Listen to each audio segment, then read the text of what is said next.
Alright, so now we're ready to do our final shaping, and we're going to take some just regular flour, just like last time, and sprinkle the top of our dough, and that's going to prevent sticking when we turn it over. So we're going to spread that around, and the shaping here is exactly the same as with the initial shaping. So you turn it over onto the floured side, pinch the bottom, pull it up, pinch the side, pull it over, pinch the other side, pull it over, and then pinch the top and pull it back over. Now the goal here is to work your dough, but not too much, because that's going to deflate it and you don't want to mess with it too much.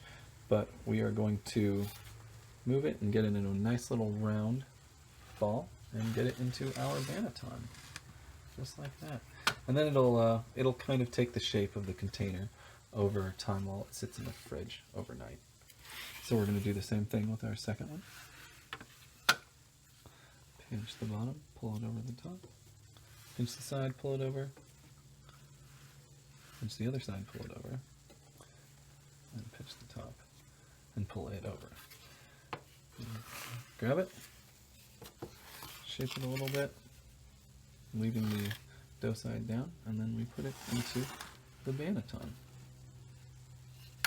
And there you have it. Now you're going to leave them inside of the fridge, preferably covered with a towel, for about another 12 hours, and then we're going to pull them out and bake them.